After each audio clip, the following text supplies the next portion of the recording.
wabarakatuh. Halo anak-anak, apa kabarnya kalian semua pada hari ini? Semoga kalian semua hari ini sedang dalam keadaan sehat walafiat ya. Amin.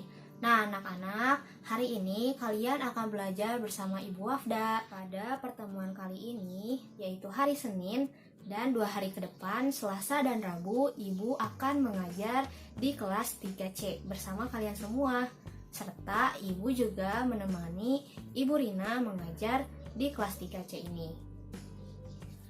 Nah anak-anak, sayangnya kita semua tidak dapat bertatap muka secara langsung ya. Walaupun kita tidak bisa bertatap muka secara langsung, mudah-mudahan materi yang akan Ibu sampaikan kepada kalian untuk pembelajaran hari ini dapat dengan mudah dipahami oleh kalian semua ya. Dan sebelum kita belajar, jangan lupa ya untuk berdoa terlebih dahulu. Selanjutnya, pada pertemuan kali ini kita akan mempelajari mengenai tema 6 dengan subtema 3, yaitu tentang energi alternatif. Dengan materi yang akan kita bahas sekarang adalah yang pertama adalah energi alternatif dan manfaatnya, yang kedua dinamika gerak tarik, dan yang ketiga hak dan kewajiban seorang anak. Nah anak-anak, untuk lebih lengkapnya lagi, yuk kita simak bersama-sama penjelasannya. Anak-anak, yang pertama kita akan mempelajari mengenai energi alternatif dan manfaatnya. Lalu, apa yang dimaksud dengan energi alternatif itu? Nah, energi alternatif ini diartikan sebagai semua sumber energi yang dapat menggantikan bahan bakar minyak. Nah, bahan bakar minyak ini berasal dari fosil.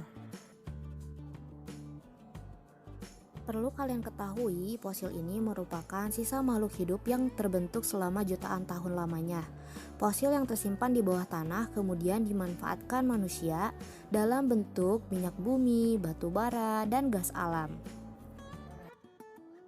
Nah, namun ketiga sumber daya alam tersebut jika digunakan secara terus-menerus suatu saat bisa saja habis. Nah, dengan begitu mengapa energi alternatif diperlukan? Alasannya, energi alternatif diperlukan agar manusia tidak bergantung pada sumber energi yang berasal dari fosil.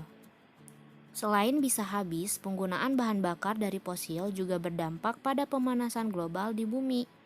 Salah satunya, gas sisa bahan bakar dari fosil mengakibatkan efek rumah kaca yang membuat suhu bumi lebih panas. Nah, anak-anak, salah satunya juga gas sisa bahan bakar dari fosil mengakibatkan efek rumah kaca yang membuat suhu bumi lebih panas. Kemudian, energi alternatif yang tidak berasal dari fosil itu lebih ramah lingkungan. Sebagian besar bentuk energi alternatif merupakan energi terbarukan. Artinya, energi itu dihasilkan dari sumber alami yang tidak akan habis.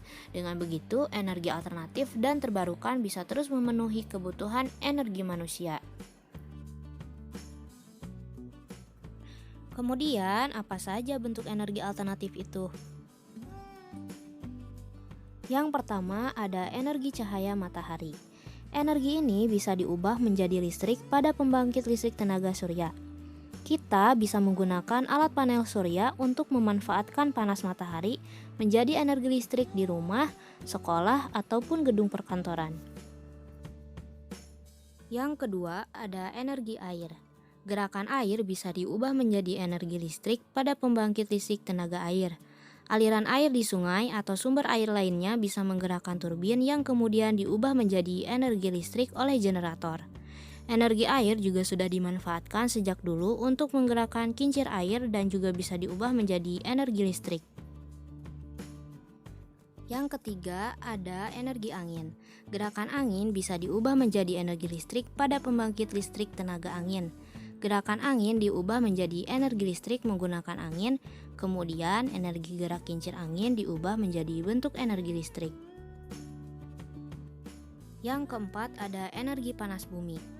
Sumber energi panas bumi merupakan salah satu komponen yang asalnya dari dalam inti atom bumi.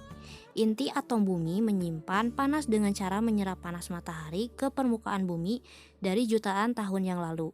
Kini sumber energi panas bumi dikenal sebagai energi geotermal. Energi tersebut diperbaharui hingga kemudian dimanfaatkan sebagai pembangkit tenaga untuk menggantikan penggunaan energi fosil. Yang kelima ada energi bahan bakar biomasa. Energi ini merupakan bahan bakar yang berasal dari tumbuhan maupun hewan. Tumbuhan sumber bahan bakar bio antara lain kelapa sawit, jarak, bunga matahari. Kemudian untuk hewan bisa menghasilkan biogas yang diproduksi dari kotoran hewan yang diuraikan dengan bantuan bakteri. Gas yang dihasilkan bisa digunakan sebagai sumber energi panas pada kompor. Kemudian dilanjut ke materi yang kedua, yaitu tentang dinamika gerak tarik. Nah, anak-anak, Ibu Afda ingin bertanya nih, siapa di sini yang suka menari atau siapa yang suka meniru gerakan tarian? Jika kalian suka menari, kira-kira bagian tubuh mana ya yang bergerak? Nah, bagian tubuh yang biasanya bergerak adalah kepala, tangan, kaki, dan anggota tubuh lainnya. Lalu, apakah kalian tahu apa itu menari atau tari? Nah, anak-anak, tari dapat diartikan sebagai kombinasi gerak dengan musik yang memiliki arti dan tujuan untuk menyampaikan maksud tertentu. Kemudian, unsur-unsur dalam tari salah satunya adalah gerakan. Tapi anak-anak, perlu kalian ketahui tidak semua gerakan adalah tarian. Karena gerakan tari akan lebih menarik jika memiliki dinamika gerak tari. Lalu, apa itu dinamika gerak tari? Dinamika gerak tari ini dapat diartikan sebagai segala perubahan di dalam tarian karena adanya variasi-variasi di dalam tari yang memberikan kesan bahwa tari itu menjadi menarik dan tidak membosankan. Lalu anak-anak, perlu kalian ketahui bahwa gerak tari ini terbagi menjadi dua jenis. Yang pertama ada gerakan kuat dan yang kedua ada gerakan lemah. Untuk gerakan kuat ini merupakan gerakan penuh ekspresi, bersemangat, bertenaga, dan energik. Contohnya yaitu mengangkat kaki, berjinjit, dan lain-lain. Kemudian sedangkan untuk gerakan lemah, gerakan ini berupa gerakan gemulai dan penuh penghayatan. Contohnya yaitu menggerakkan kedua tangan ke samping kanan dan ke samping kiri. Nah, anak-anak, salah satu gerakan kuat lemah pada tari yang akan kita praktikkan pada hari ini adalah gerakan kuat lemah pada tangan. Anak-anak, boleh ya semuanya berdiri dan kita dapat praktikkan bersama-sama. Nah, anak-anak, coba perhatikan pada gerakan yang pertama ini. Nah, gerakan yang pertama yaitu gerakan mengangkat tangan. Yang pertama kita angkat tangan kanan seperti ini. Kemudian yang kiri pun begitu ya. Nah, seperti ini. Lalu lakukan gerakan mengangkat tangan ini secara kuat seperti sedang mengangkat beban. Seperti itu ya anak-anak. Kita ulangi. Nah, seperti ini. Kemudian gerakan yang kedua yaitu kita angkat tangan terlebih dahulu, lalu kita turunkan secara perlahan dan menggerakkan jari seperti sedang turun hujan. Seperti itu anak-anak. Kita ulangi. Nah, seperti ini. Untuk gerakan yang ketiga, kita rentangkan tangan, lalu bengkokkan dan tekuk seperti ini, seolah-olah membentuk huruf U. Nah, seperti ini ya anak-anak. Itu adalah gerakan yang ketiga. Nah, anak-anak, untuk gerakan yang keempat, posisi tangan masih direntangkan, namun untuk pergelangan tangannya kita coba balik atau kita putar seperti ini secara perlahan ya. Nah, kita putar secara perlahan. Ini gerakan yang keempat. Lalu untuk gerakan yang kelima, kita posisikan tangan kita ke arah depan. Lalu kita balikan kedua telapak tangannya ke arah yang berbeda seperti ini. Set.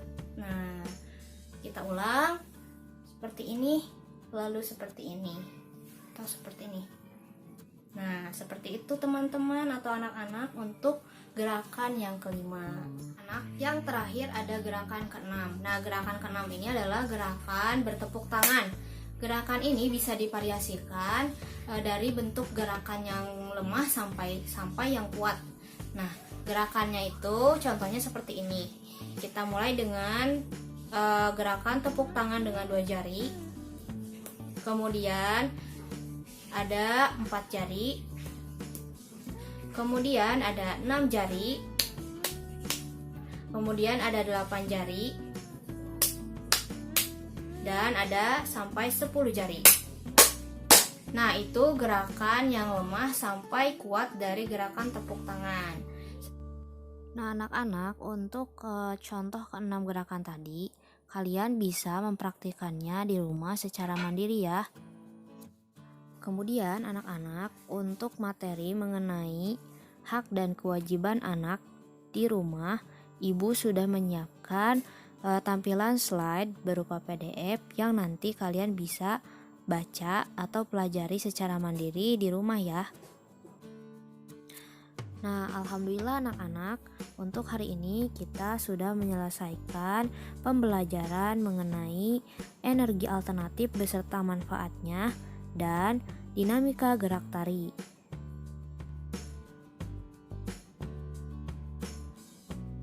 Dan jangan lupa anak-anak untuk melanjutkan mempelajari secara mandiri mengenai materi hak dan kewajiban seorang anak di rumah. Nah, anak-anak jangan lupa juga untuk mengerjakan tugas tertulisnya di buku LKS tematik kelas 3 tema 6 subtema 3 bagian pembelajaran 1 dan 2 terlebih dahulu. Jadi untuk hari ini isi terlebih dahulu tugas-tugas tertulis yang ada dalam pembelajaran 1 dan pembelajaran 2. Nah, anak-anak, terima kasih sudah menyimak video pembelajaran hari ini. Sampai jumpa di pertemuan berikutnya ya. Wassalamualaikum warahmatullahi wabarakatuh.